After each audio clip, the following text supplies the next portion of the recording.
com muita alegria que novamente nós nos reunimos e para dividir algumas palavras com os amigos do grupo Caminho da Luz de Long Branch. Infelizmente, eu gostaria muito de dividir com vocês algumas imagens, um conteúdo que com imagem seria muito melhor, mas a tecnologia por ela mesma não nos está habilitando a fazer isso. Então faremos de uma outra maneira. A ideia nossa aqui, gente, é bater um papo, dividir algumas ideias, alguns estudos que fizemos ao longo dos anos. Como a tecnologia, ela realmente nos habilita a disseminação de valores espirituais, né? Nós não temos como duvidar que a tecnologia ela muda e transforma a vida de todos, né? Haja vista que nesses momentos que passamos, né, com o Covid, todos nós somos impactados de uma maneira ou outra, né, por este vírus, mas por uma outra maneira, muitos de nós somos muito gratos por poder trabalhar remotamente, por poder usar tecnologia para melhorar nossas vidas e assim por diante. Se pudermos analisar a tecnologia como um todo, ela realmente transforma, ela auxilia e ela nos ajuda, né? Como vemos. Porém, ela só faz isso? Será que ela só ajuda? Será que ela é só algo positivo, né, em nossas vidas? Como tudo que nós temos acesso, por exemplo, um carro, né, ele pode ajudar muitas pessoas, pode nos ajudar muito, porém também pode ser uma ferramenta, né, ou uma arma, vamos dizer assim. Porque se nós não tivermos o conhecimento de como manusear um automóvel, de como propriamente dirigi-lo, poderíamos colocar outras vidas em perigo e assim por diante. Então a tecnologia, como um tudo no mundo, ela tem o seu lado benéfico, mas por outro lado também, as pessoas que não têm o cuidado de saber utilizá-la, ela pode causar problemas, né, para irmãos nossos. Então a ideia aqui é descobrir, né, essas duas áreas, entender esse conhecimento e realmente ter para onde nos importa mais o seu uso, a sua devida aplicação e assim por diante. Se nós voltarmos para a época de Kardec, gente, vamos fazer aqui uma viagem para a época dos 1850, né? Meados da metade do século XIX. Se olharmos na época de Kardec, eu tenho uma foto linda aqui para dividir com vocês, então não estou conseguindo dividir. É Paris, em 1850. Linda é um pleonasmo, gente. Aliás, linda é satírico. Porque Paris, em 1850, era muito complicada. Tinha muita obra nas ruas, tinha lixo pelos lados, a cidade não era tão linda como é hoje, assim por diante. E se formos ainda mais a fundo disso tudo, lembramos que na época, imaginem, 1850, não havia eletricidade,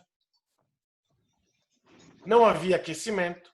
Paris fazia frio, faz frio no inverno. Não havia aquecimento, não havia ar-condicionado. Paris, por exemplo, chega a fazer 40, 45 graus no meio do verão, no meio de julho. Imaginem 45 graus sem ar-condicionado, né? Os metrôs não existiam, ou seja, as pessoas demoravam muito tempo para chegar nos lugares. Não havia telefone, que dirá a internet, né, gente? Não havia telefone, não havia, né, internet, como falamos. As roupas, né, não existia, por exemplo, as calças legging, que as mulheres adoram usar, não existiam blue jeans para os homens, enfim. Então era tudo muito mais difícil naquela época. E a parte mais importante, ou uma das mais importantes, que inclusive, né, nós utilizamos para provar a existência de Deus, é que não existia encanamento, gente. Imagine como era morar em Paris naquela época sem encanamento. Ou seja, quando as pessoas tinham que ir ao banheiro, tinham que sair para os lugares específicos, longe, fora dos prédios, fora de suas casas, né? Aquele cheiro, obviamente, percorria a cidade. Então vemos que se compararmos na época de Kardec com o que nós estamos vivendo hoje, nossa vida hoje é bem melhor, gente. Estamos no conforto dos nossos lares. Quando o aplicativo funciona, né, nós conseguimos dividir informações, conseguimos nos ver, conseguimos matar as saudades e assim por diante, através de uma tela de um computador. Hoje é muito comum nas casas por aí afora, dos países desenvolvidos, né, ou em muitos em desenvolvimento, existirem mais mais produtos, mais devices tecnológicos do que pessoas nas casas. Ou seja, né, se olharmos quantos computadores, quantos iPads, iPhones existem numa casa, geralmente tem mais que o número de pessoas. Então, vemos hoje que a tecnologia ela está por aí em todos os lugares. Tudo que nós fazemos hoje, nós utilizamos da tecnologia para facilitar nossas vidas. E assim por diante. Não tem como negar que nós moramos hoje num mundo hiperconectado, né? Por exemplo, quando nós conhecemos alguém, você fala, você tem Facebook? Não tenho. Ah, como assim não tem Facebook? Que mundo que você vive? Né? A gente se pergunta isso. Por quê? Porque há essa, né, pressuposição que todo mundo esteja no Facebook. Ou que todo mundo tem uma mídia social, um Instagram, um Skype, assim por diante. Então, quando olhamos para isso, nós entendemos que realmente estamos ou vivemos nesse mundo hiperconectado, né? E a velocidade com que a informação propaga, ela é muitas vezes assustadora. Ou seja, quando as pessoas gravam às vezes um vídeo no YouTube e aquele vídeo fica viral, né? Ele começa a ficar milhões e milhões de visualizações, a pessoa fica famosa de um dia para o outro. Existem muitos vídeos que falam sobre isso, existem muitos casos onde a pessoa, né, acabou colocando alguma coisa, ficou, né, em sintonia, não, melhor dizendo, ficou em evidência, melhor dizendo, né, através daquilo. Então, como vemos isso? Como vemos, né, a tecnologia e o espiritismo aliado um ao outro? Para entendermos melhor sobre isso, é importante realmente definirmos ou irmos lá na definição do que é o espiritismo. Quando Kardec, o codificador do espiritismo, né, começou a se comunicar, começou essa plataforma, né, maravilhosa, que através dela hoje nós nos unimos, mesmo que longe uns dos outros, né, ele define, num livrinho muito singelo, que acreditamos ser bem pouco lido por muitos espíritas mesmo, que é chamado, ou que é intitulado O que é o Espiritismo. E nesse livro ele define que o Espiritismo é ao mesmo tempo uma ciência de observação e uma doutrina filosófica. O que ele quer dizer com isso, né? É uma ciência de observação.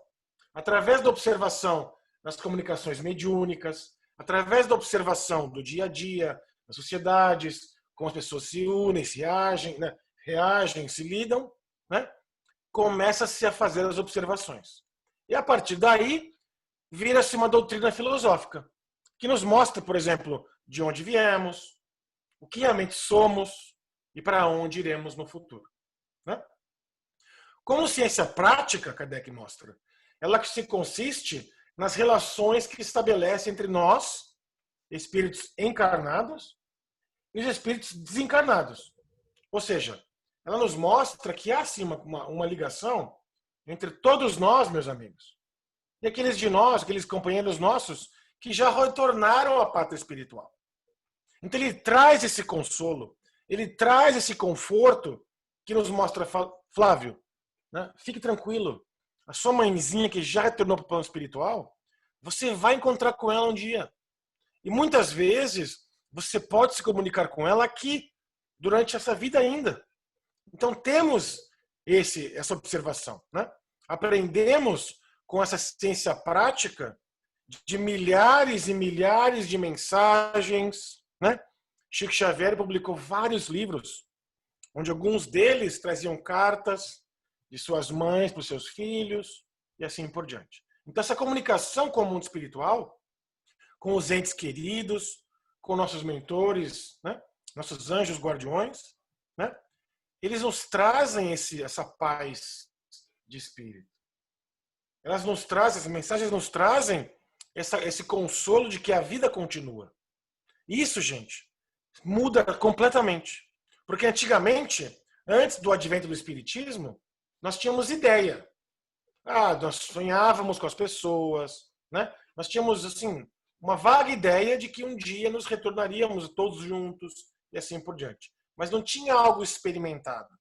Não existia ainda algo catalogado, caracterizado como as comunicações mediúnicas sérias e assim por diante. Então, como nós entendemos hoje, né, a tecnologia, por exemplo, aqui, de um Zoom, o que será lá na frente? Será que poderemos imaginar um dia, ou né, que conseguiremos fazer esse tipo de comunicação com um ente querido que já desencarnou? Por que não? Né? Essa é a parte da mediunidade.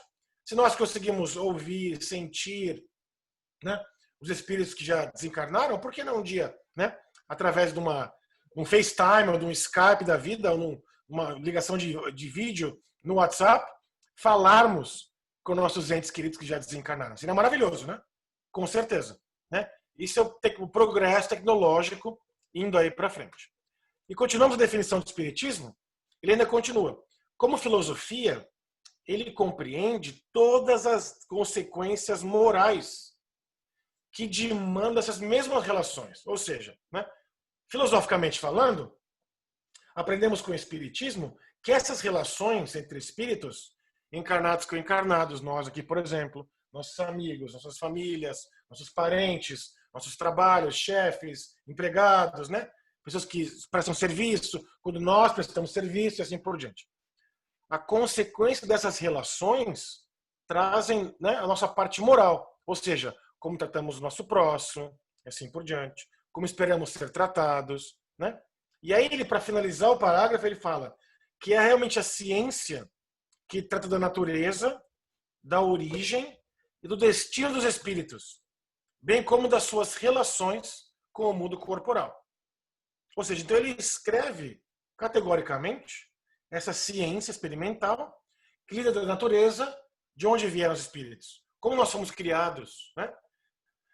Da origem, melhor dizendo, da origem, como fomos criados, de onde viemos, natureza, quem nós somos, né?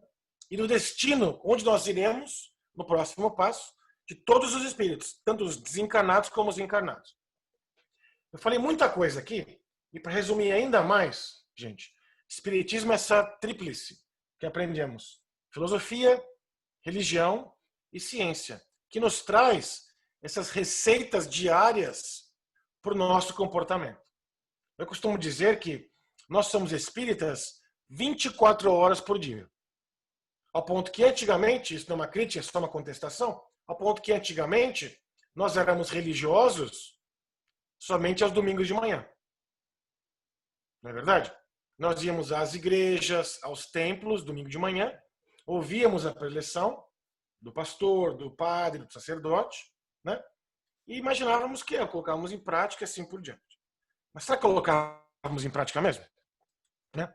Será que ao retornarmos às nossas casas, nós ainda continuávamos com o nosso comportamento de ter escravos, de bater nossas mulheres, nossos filhos? Ou seja, né, nós colocávamos a melhor roupa aos domingos de manhã e depois disso lavávamos nossas mãos, porque aí voltava a ser o homem antigo. Então, o que a doutrina espírita nos pede, nos convida, é para fazermos algo diferente. É para não nos atermos ao passado somente. Entendermos o que vivemos já, respeitando nossas heranças, nosso passado, mas programando para um melhor futuro. Né? E um melhor futuro significa o quê? Progresso, significa tecnologia, gente. Não tem como programar um futuro sem pensar na tecnologia. Voltamos a falar sobre o Covid, né?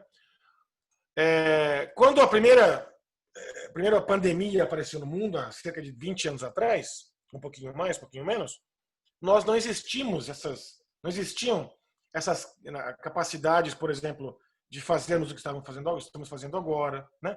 De nos tratarmos como estamos tratando agora. Então, foi muito mais difícil, melhor dizendo, há um século atrás, não 20 anos atrás, há um século atrás, né? No começo de 1900. Então, a humanidade sofreu muito mais do que sofre hoje com a pandemia. Então, sinal de progresso, né? Ou seja, programar o futuro, nós temos que entender que existe um componente tecnológico.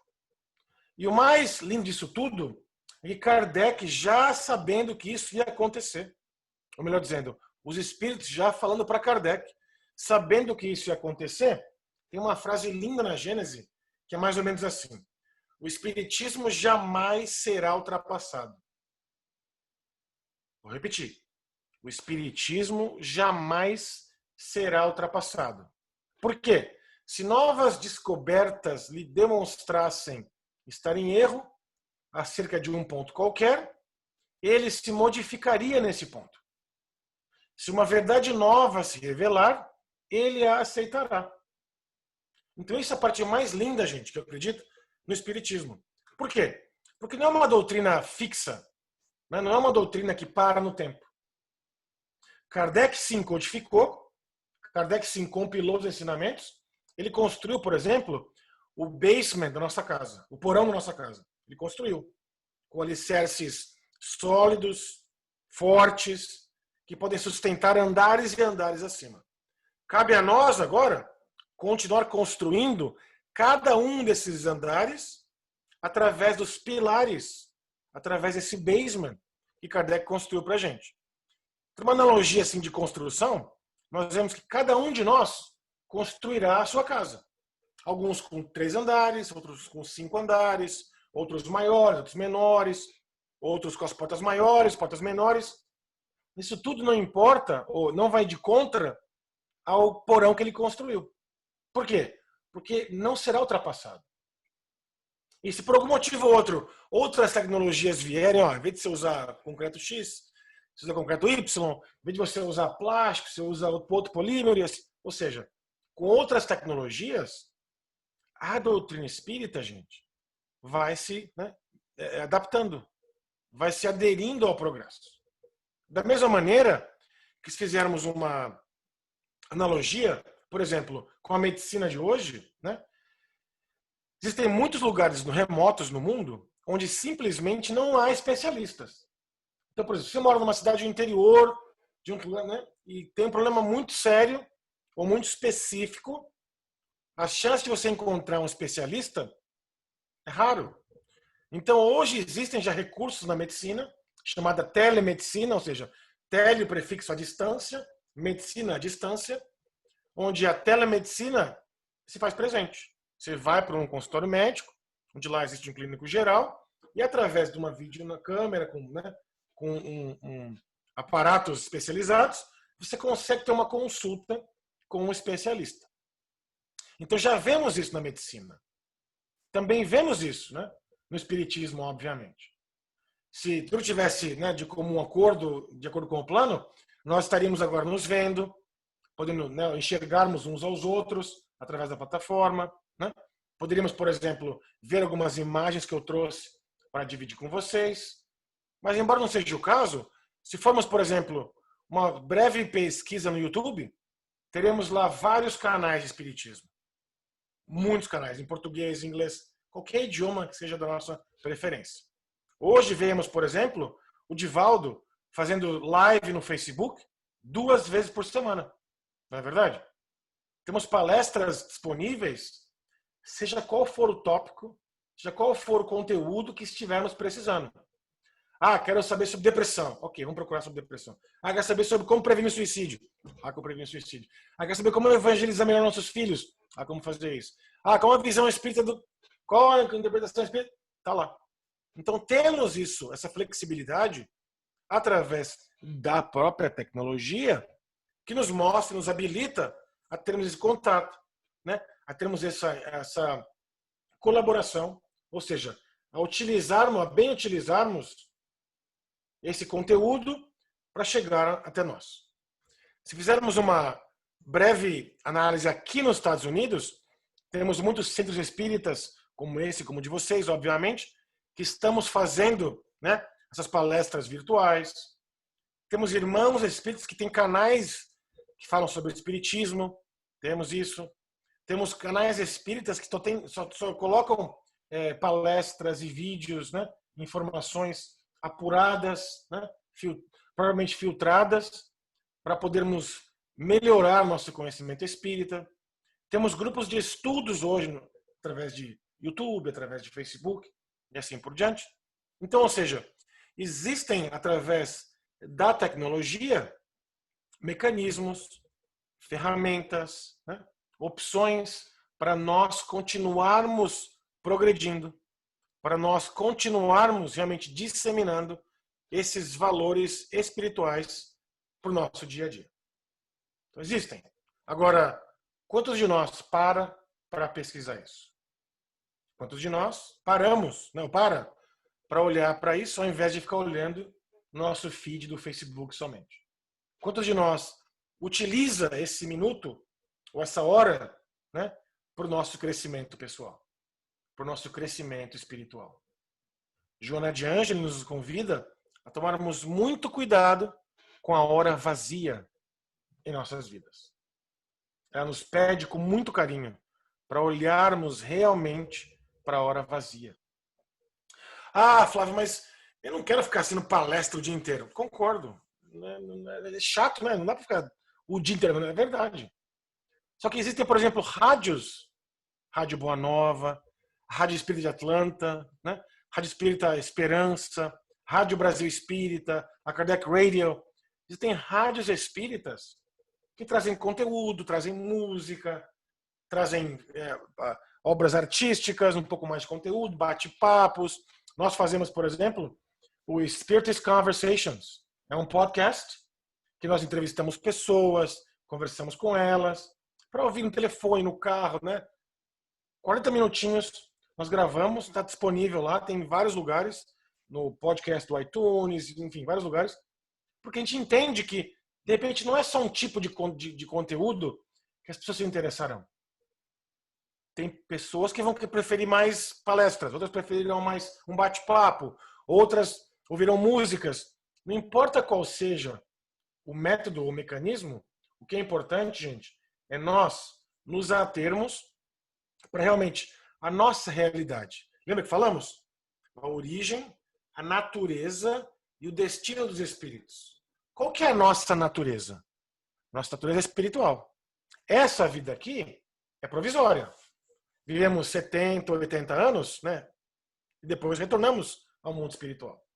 Ou seja, as nossas prioridades deverão ser sempre sobre a vida espiritual. Ah, Flávio, quer dizer então que eu preciso doar todo... Não, não é isso que eu estou falando.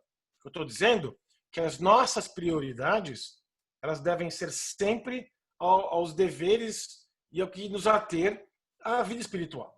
Porque essa é a nossa verdadeira vida. A vida material também é importante. Porque é através dela que nós nos progredimos, conquistamos novas, né? Alcançamos novos patamares, e assim, novas conquistas, e assim por diante. Né? A gente entende isso.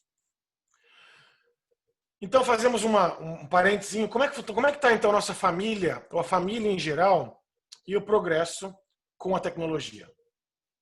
E agora, eu gostaria muito que vocês imaginassem uma foto. Vou descrever a foto para vocês. É uma família onde tem o pai, a mãe, e um filho e uma filha. O pai está, né, vestido para ir para o trabalho, com o telefone, olhando para o relógio, está preocupado, está com conflito, assim por diante. Atrás deles, né, tem uma casa com umas cercas quebradas, a grama muito alta, um pneu jogado atrás. A mãe preocupada com, né, alguma outra coisa, a praia, né, férias, está muito cansada. E aí eu faço um parêntese. Se você está hoje, né, com a época do Covid, com seus afazeres na sua casa, e ainda além disso, tendo que acompanhar seus filhos na escola, gente, é difícil. Eu vejo em casa minha esposa, eu tento ajudá-la, tento trabalhar com ela, dividimos, mas é muito complicado, né? Porque é uma tarefa que nós não estamos preparados, no nosso caso, né? Que nenhum de nós é professor propriamente dito, é difícil. E ainda outra dificuldade maior de estudo, o idioma, que não é a nossa primeira língua, enfim. Então entendemos que muitas vezes é difícil, né? Então voltando para a imagem, o pai muito preocupado com o trabalho, a mãe assim imaginando férias, o filho no videogame lá no Nintendo jogando videogame meio entediado, a menina com o iPod assim, aquela cara de que amanhã não existe nada. E muitas vezes essa é a nossa família. Muitas vezes nós vemos que a tecnologia nesse ponto ela pode atrapalhar e não ajudar, né? Se olharmos, por exemplo, uma pesquisa que o Guardian Research Institute fez, ele diz que 78% das famílias, né, sugeriram que a tecnologia traz união para elas diariamente. E aí, qual que é essa união? Nós muitas vezes nos reunimos numa sala de televisão, onde um vê televisão, outro pega o seu iPad para ver notícia, outro pega o iPhone para ouvir música, outro pega o telefone, o iPad para mandar mensagem para os colegas de escola. E o que imaginávamos que a tecnologia unia as famílias, ela acaba acabando. separando, né? ela acaba se separando. Então, quando vemos isso, temos que prestar muito cuidado, né, com a tecnologia. Não só pelo fato de que ela traz, obviamente, benefícios muito grandes para a nossa vida, mas ela também pode trazer complicações. Ao ponto, né, de que esses laços de família forem relaxados, onde o casal não tem mais tempo juntos entre eles, os filhos, né, não tomam cuidado, não fazem, né, coisas juntos. Kardec já sabendo disso, e já notando, olha que fantástico isso, ele já notando isso tudo, pergunta para os espíritos, qual seria para a sociedade o resultado do relaxamento dos laços de família. E aí os espíritos falam assim, muito claro, seria uma recrudescência do egoísmo, ou seja, um ressurgimento do egoísmo. E como sabemos, né, o egoísmo ele é um dos grandes veículos, né, que nos impedem ao nosso progresso espiritual. Então, gente, não existe melhor lugar para disseminar valores espirituais do que a família. Não existe melhor lugar para realmente trocar, passar, receber valores espirituais do que a família. Ao ponto de que Madre Teresa disse uma vez que se consertássemos as famílias, acabariam os problemas no mundo. Olha que lindo isso, né? E quando então vemos esses laços de famílias sendo destruídos, né, ou alargados, não se conversam mais em casa, através da tecnologia, temos aí, né, vemos aí uma tremenda oportunidade para reavaliarmos nossas ações. Aí a pessoa fala assim, peraí, Flávio, mas rapaz, eu trabalho em 2 empregos, chego cansado, e minha esposa também trabalha, os filhos. A gente entende isso tudo. A vida de imigrante não é uma vida fácil, como sabemos. Porém, lembremos, essa vida aqui não é a nossa prioridade. Ela é importante, com certeza. Mas a nossa prioridade é a vida espiritual. Então, uma dica simples que Joana de Ângeles nos mostra, ou nos comenta, que é fazermos a refeição em família. Não importa o que aconteça, né? Aqui em casa, por exemplo, eu e minha esposa combinamos que as nossas refeições nós fazemos sempre em família. Não tem, vou comer no... Não existe isso. Nossa refeição, a gente vai sentar à mesa, comer em família, sem, né, aparato tecnológico nenhum. Nós vamos conversar, fazemos uma oração e fazemos isso religiosamente 3 vezes por dia. No café da manhã, no almoço e no jantar. No café da manhã é um pouco mais rápido, porque as crianças acordam, tem que ir para a escola, né? Então, assim, no almoço, no jantar, geralmente, demora um pouco mais, podemos conversar um pouco mais. Gente, é simples, gente. Né? Joana não pede para a gente ficar 5 horas junto, não. Uma refeição em família. A comida, agradecemos o alimento, batemos ali um papo, conversamos, como foi seu dia, tudo bem, né? Se por acaso um pai ou outro, a mãe está fora durante o dia, como é que foi que você aprendeu na escola hoje?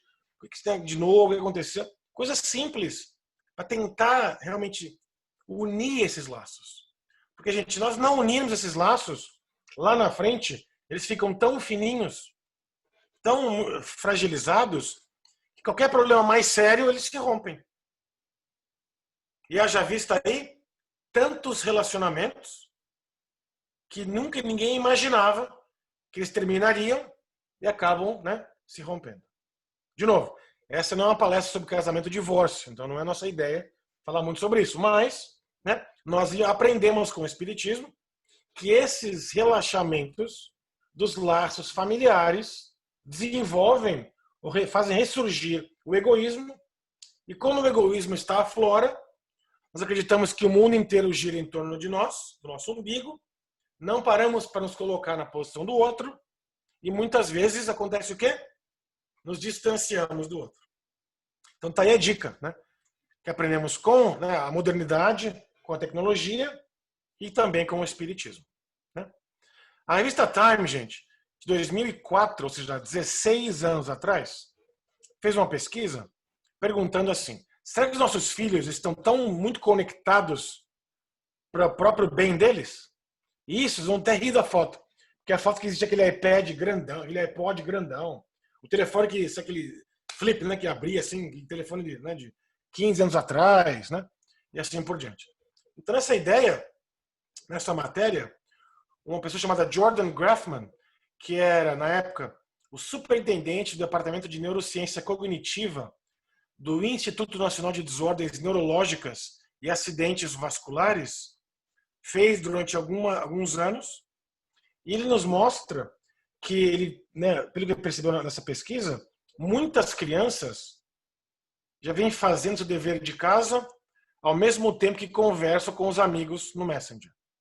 Elas jogam videogame enquanto veem televisão, né? Elas fazem tarefas simultâneas. Lembrando, gente, que o nosso cérebro, né, não está configurado para fazermos multitarefas. Ou seja, tudo que acontece no nosso cérebro, nós começamos e paramos. Então, quando temos que começar outras atividades entre uma e outra, ele tem que parar, começamos outra, ele para, ou seja, isso nos traz uma exaustão mental muito grande. Olha que curioso isso, vou repetir.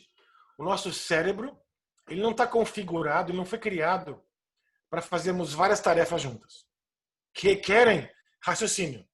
Não estou dizendo dirigir e olhar para a rua, não estou dizendo andar de bicicleta e se preocupar, porque você não, já é mecânico isso, na verdade, né? Não precisa ficar pensando como é que eu faço, acelerar o pedal da bicicleta, a correia vai lá, transfere, né, a força para... Não, a gente não pensa nisso. A gente vai lá e de bicicleta e tranquilo. Mesma coisa que o carro, muitos de nós, né? A maioria de nós vai, dirige, etc. Mas quando temos que fazer várias atividades, né? E parar e começar outra, parar e começar outra, parar e começar outra, isso causa uma exaustão mental. E se olharmos hoje, o que a tecnologia nos mostra hoje é que muitos de nós, 80% a mais das pessoas que vivem hoje em países desenvolvidos, ou seja, nós todos, praticamos atividades multitarefa. Não precisa responder, mas perguntem para vocês mesmos. Quando nós começamos esse bate-papo aqui, há mais ou menos 30 e poucos minutos atrás, quantas outras coisas você já fez que requeriu o seu pensamento crítico, o raciocínio? De repente você estava me ouvindo essa palestra, outra palestra, para responder um e-mail, ou para responder uma mensagem de texto. Gente, isso traz, no final do dia, uma exaustão mental muito grande. Muito grande. E é isso que esse pesquisador nos mostra, né? Ele continua ainda, dizendo que as crianças, né, levam em média, ou se reparam em média, deparam em média, entre 40 e 65 horas, né, atrás de uma tela de um eletrônico. Pode ser uma televisão, um iPad, um telefone, e assim por diante. E, gente, eu sou pai de 2 meninos de 8 anos, quase 8 anos, mestre de gêmeas tem. Eu sei como é que funciona isso. Às vezes, você não aguenta mais, você fala, meu Deus, eu preciso de 15 minutos de intervalo, preciso de um break. Aí você pega o iPad, coloca um desenho e acalma, a criança fica tranquila. Eu não estou dizendo que não pode fazer isso nunca, pelo contrário, né? Agora, quando o iPad substitui, né, a babá, quando o telefone substitui o pai, quando o telefone e o iPad substitui muitas vezes a escola, temos que tomar cuidado. Porque a tecnologia, nesse ponto, ela não está disseminando valores espirituais. Pelo contrário, ela muitas vezes está alienando aqueles seres pequeninos que Deus nos confiou a responsabilidade de encaminhá-los para o bem. Ao ponto que Emmanuel nos fala que a universidade, ela forma um cidadão. Mas somente o lar constrói o ser humano. Olha que lindo isso. A universidade forma o cidadão, né? O advogado, o engenheiro, o profissional, né, etc. e tal. Mas só o lar que constrói o ser humano. Ou seja, somente dentro do lar que nós construímos o ser humano, os seres humanos de amanhã. Nós nos preparamos ou disseminamos esses valores espirituais para amanhã, né? Mais curioso ainda é que Leon Denis, o grande seguidor de Kardec, discípulo de Kardec, escreve um livro chamado Cristianismo e o Espiritismo, né, de 1898, ou seja, mais de 22 anos atrás, ele fala algo assim fantástico, eu adoro esse parágrafo. Que ele fala que não basta desenvolver inteligências. Ou seja, não é suficiente somente desenvolver inteligências. Ele continua. É necessário, contudo, formar caráter, fortalecer almas e consciências. O conhecimento deve ser completamente por noções que lançam luz sobre o futuro e também indicam o destino dos seres humanos. Porque para renovar uma sociedade, precisamos de seres humanos melhores e transformados. Ou seja, aprendemos com o Espiritismo que estamos numa fase crucial, né, da humanidade aqui na Terra, por exemplo. Estamos nos transformando de um mundo de provas e expiações para um mundo de regeneração. Haja vista o que está acontecendo, né, o que vem acontecendo e assim por diante. Então, não basta, gente, como o Conselho de Leon Denis, não basta somente desenvolver inteligências. Tem muita gente por aí, muito inteligente, muito capaz, que ainda é muito maldoso, maldosa, né? Onde a maldade reina muito mais. Então é necessário, contudo, como ele diz, formar caráter, fortalecer as almas e as consciências. Ou seja, trazendo essa ideia de que esses valores espirituais, nós os beneficiamos com eles. Ah, mas quer dizer então que... Não. Os problemas vamos continuar tendo. As dificuldades vamos continuar tendo. Mas aprendemos também com o Espiritismo que esses problemas, essas dificuldades, elas nos fazem pessoas melhores. Elas nos transformam, né? Então, se nos atermos realmente a isso, com a ideia lá atrás de onde viemos, o que somos, para onde vamos, nós trabalhamos nosso próprio caráter através dos valores espirituais, nós dividimos esses valores com nossos filhos, nossos, né, parentes, nossos colegas de trabalho, nossos vizinhos, vamos dividindo esses valores espirituais ao ponto de que vamos nos transformando a nossa família, né, e renovando-nos uns aos outros para melhores preparados estarmos quando o mundo se tornar um mundo de regeneração. Essa é a parte mais linda. E óbvio que a tecnologia ela vai ajudar. Óbvio que a tecnologia ela vai servir como uma ferramenta, né? Por exemplo, quando eu mudei para os Estados Unidos há 21 anos atrás, né, praticamente era difícil achar um centro espírita através da internet. Onde que tem um centro? Você pesquisava onde tinha um centro, onde que eu vou procurar um centro, né? Nós já viemos de uma família espírita no Brasil, né? Meus pais, aliás, se conheceram no centro espírita. Quando eu mudamos para cá, nossa primeira pesquisa foi procurar um centro espírita em Boston. E graças a Deus achamos, que é o Grupo Espírita Caminho, Verdade e Vida, né? Que é o Allan Kardec Spirit Society of Massachusetts. Mas era difícil achar um grupo, um endereço de um grupo na internet. Hoje é muito mais fácil, né? Hoje temos, como falamos antes, temos lives no Facebook, temos canais espíritas no YouTube e assim por diante. Então a tecnologia ajudou muito isso. Se morarmos, por exemplo, num lugar muito remoto, onde não há conexão, não há um grupo espírita, podemos participar de grupos espíritas online, virtuais e assim por diante. Então, obviamente, que a tecnologia ela já ajudou muito e vai continuar ajudando muito ainda. A tecnologia é essa ferramenta como outra qualquer. Que se nós utilizarmos, né, para nos desenvolvermos, para nos ajudar, simplificando, auxiliando nossa vida, com certeza. Ela é uma ótima ferramenta. Mas lembremos, gente, que jamais devemos substituir o papel nosso de pais, mães, maridos, maridas, né, cuidadores, filhos, né, irmãos, colegas de trabalho, empregadores, empregados, seres humanos, espíritas, cristãos. Jamais podemos substituir esses vários papéis que nós temos em nossas vidas e falar, a tecnologia toma conta disso. Não sei, dá um jeito aqui. Não, jamais. Porque se fizermos isso, né, estamos galgando um futuro muito mais complicado. Porque estamos terceirizando, muitas vezes, a nossa responsabilidade Muitas vezes, responsabilidade essa que nós pedimos antes de encarnar, para sermos veículos de transformação daqueles que estão à nossa volta e de nós mesmos. Gente, era isso que eu tinha preparado para dividir com vocês. De novo, em nome do grupo, desculpem pelos problemas técnicos. Esperamos que tenha sido proveitoso, né? E que vocês tenham como outra pergunta, dúvida, comentário, fiquem à vontade. A gente deve ter mais alguns minutinhos ainda.